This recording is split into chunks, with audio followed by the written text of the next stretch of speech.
Hey everybody, so I wanted to take this time to make a video real quick, kind of explain to basically the general public everything that's going on. And it doesn't just involve me, it actually involves um, kind of the wounded veteran community in general. And I feel like, sorry, I have something going off to the side right now. I feel like it doesn't just involve me, it involves everybody. And since I have kind of like a large audience, I hope that this kind of helps and benefits everybody. I gotta touch my computer real quick, make sure the screensaver doesn't go off. So I'm just gonna put this out there. A lot of people know me, but my name is John Peck. Um, I served 7 years in the United States Marine Corps. I was a sergeant. I did 2 tours of duty. Um, one in Iraq, one in Afghanistan. You can't tell because I have long hair that I need to go get a haircut, and I have a beard. I was injured twice. Like I said, once in Iraq, once in Afghanistan. Uh, you know, I loved my job. I loved my brothers, and I loved my sisters. Um, but I'm here to tell you, if you have any sons or daughters who are thinking about joining the military, this isn't a political statement. Kind of. Um, don't. Um, that's going to sound kind of messed up, but don't. Um, Here's my kind of brief backstory. I lost 21 years of my memory, or sorry, I was injured in 2007. So yeah, it's turning 21, whatever. In 2007, I lost my memories thanks to traumatic brain injury. I had a tear in my frontal lobe, and blah blah blah. Woe is me, and I went through therapy for 2 years and begged and pleaded the doctors and to re-enlist, and they allowed me to, and all that fun stuff. And like I said, I love my brothers, and plus I got a big fat bonus. Let's not lie, I got a big fat bonus. Artemis, don't knock that over. Go away. Sorry, my cat's about ready to play with the tripod, and I don't want her to knock it over. Artemis, stop. And then we got slated to go to Afghanistan. Here's the thing: when we signed up for the military, we were always kind of hoping that we wouldn't become the next Vietnam veterans. We were kind of worried about us being treated the way that they were treated, and I think it's finally happening. So in Afghanistan, what you see right now is not the cat, me. What you see right now is not me in general. Hi, Artemis. I actually, in Afghanistan, lost all 4 of my limbs. So it was a concern when I got blown up, kind of who's going to help me do things, initially until I regained some independence. And that's when we found out about the caregiver program through the VA. What that is the VA, depending on the severity of your injuries, the VA will actually pay for somebody to take care of you. If it's a friend or if it's your girlfriend, they don't have to necessarily live with you. You little hoe. They don't have to live with you. But if it's like your brother or your family member, I'm sorry, if it's your girlfriend or your brother or something like that, they have to live with you. But if it's your family member, they don't have to live with you. That's just the rule. If it's your wife, of course they're going to live with you. But yeah, depending on the severity of your injuries, you get different tiers of support through the caregiver program. Everything was good. This was in 2010 when I was initially injured. And then I got the arm transplant in 2016. So recently, COVID happened, and then something else happened. And there's some speculation. We're not sure if this is exactly what happened, but a certain foundation, again, this is speculation, so I can't necessarily tag it on them, but a certain foundation went to Congress and said, hey, Vietnam veterans kind of need to be put on this program, which nobody is complaining about. Like, they should have been put on the caregiver program. I'm not going to sit there and be like, this is all the Vietnam veterans' fault. It's not. Like, they should have had access to this program. Like, the Vietnam veterans need to be placed on this program.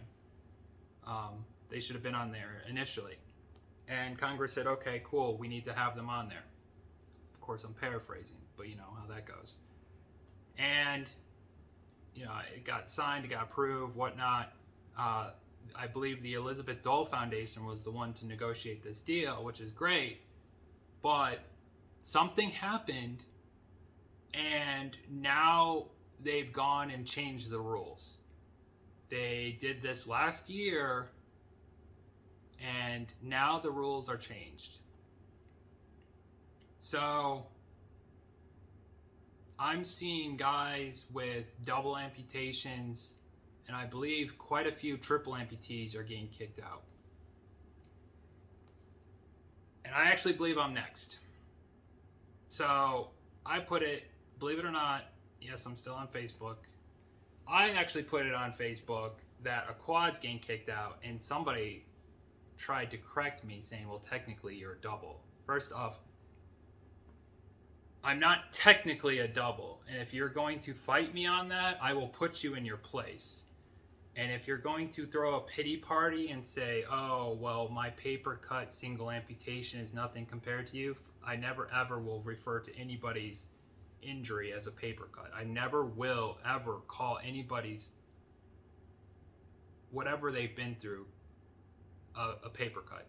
I will never compare what you've been through to me.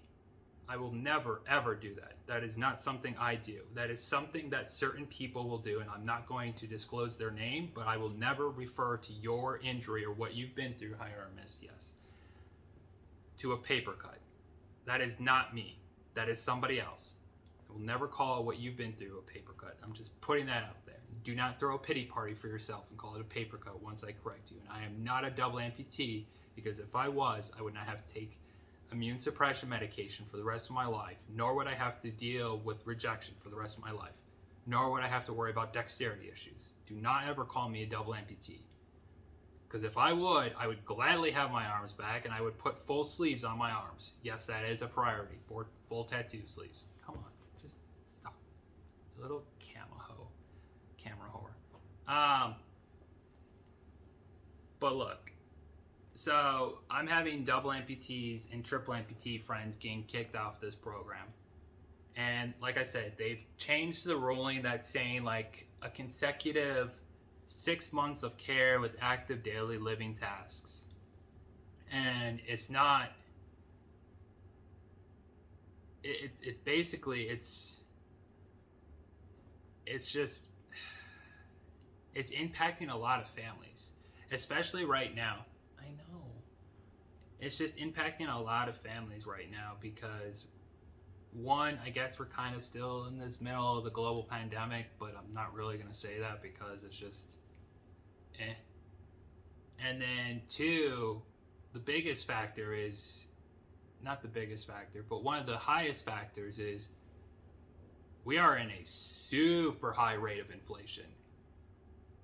Again, can't really say it's political, but it kind of is. And then three, the other part of this is, well, I'm going to say this, but most of these women who are the caregivers, they're giving them about they're giving them about a year of pay, and it's not fully a year. So when I spoke to my assessor Friday, she said it's kind of like tiers. So it sounds like the way it's going to work is like you're going to start to drop off. Like your pay is just slowly going to start to decrease. And she's like, well, some of them might like start to increase. I'm like, yeah, nobody's going to get an increase in pay. Like, let's be honest. Nobody's getting an increase in pay. But everybody that I know is being kicked off. And I know quite a few wounded veterans. And like I said, I was at Walter Reed for Walter Reed National Military Medical Center, which was in Washington initially, and then we moved to Bethesda, Maryland. I was there for 2 years for my quad amputation, again, quad amputee, and then I was there for another 2 years for my arm transplant. And I mean, I know a lot of guys who have lost multiple limbs, and we're not talking single amputees, we're talking double and triple amputees who are getting removed. So the only course of action that we could honestly take, and this is where I honestly could really appreciate your guys' help, is inquiries to Congress and kind of be like Whiskey Tango Foxtrot. Like, how could you guys sit here and allow these guys and their wives to be kicked off this program? And their justification is, well, these women can go out and get jobs, but yet these guys are still going to be taken care of.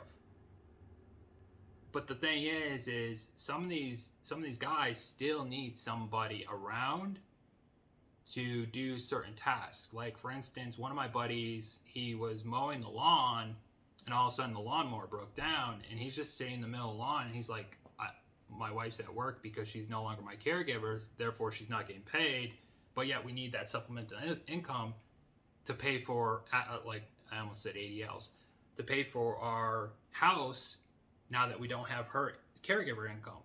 So he's just sitting in the middle of the lawn. He's like, the only thing I can do is hop off the lawnmower and butt scoot into my garage to get in my wheelchair. And that's what he had to do.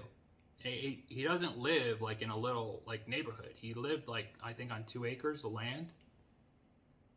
I mean, you guys think it's just like, oh, well, why don't you just walk? It's like, not everybody just puts on prosthetic legs. So listen, the only thing I ask for is, like, if you guys could really shoot. Hold on. Hey Google, pause Roomba. Okay, it worked. If you guys could write Congress or your representative, I would really greatly appreciate that. That would honestly mean the world to, off the top of my head, at least 50 guys that I know. And I'm not even gonna say guys, but I'm just gonna say 50 families. Because off the top of my head, I don't know of any. I know quite a few single amputee women, but I don't think they're on the caregiver program. Like, I know one single amputee named Rachel, but I don't think she's on the caregiver program. But I'm not sure. So that's why I didn't mention any, female people. But yeah, if you guys could just reach out to your local representatives and kind of be like, yo, why are you guys changing the rules? Kind of like, this is BS. Like, these guys, you asked them to go to war, they signed up. Put your butt down. Nobody wants to see that. Get out of here. You asked them to go to war. They said, okay, just don't treat us like the Vietnam veterans, and now they're getting treated, and now you're sending a new generation off to Ukraine. Like, cool. So, yeah, that's my thing. And listen, if you have any sons or daughters honestly thinking about military, I would honestly put a pause on that until, God forbid they come back injured. And, I know that, like, your family's going to be there to take care of them, but at the same time, like, how can you take care of a loved one, but yet you still have a financial responsibility to take care of yourself at the same time? I know that sounds harsh, but it's not easy. But if you have any questions, just as long as it's not on Facebook, you can just send me a message on Facebook. I can respond to that. That's about the most I can do. I'm actually going to ask my friend Kaylee to post this for me on Facebook, put on my timeline. That's about the only thing I can do. I can't even post it on there myself. Oh, man. It's so embarrassing. Whatever. I don't care anymore. They hate me. I get an automatic 30-day ban. Oh, Artemis. Bonk. All right. If you have any questions, just, you know me. I'll be lurking in the comments. All right, me and Artemis say goodbye. I have to go pet her. That's her headbutting me. I have to go pet her because apparently she just wants some love. Oh my god, she's gonna attack me. All right, you guys have any questions, just let me know. But yeah, any kind of love or support, I would greatly appreciate it. But yeah, all right. Thanks.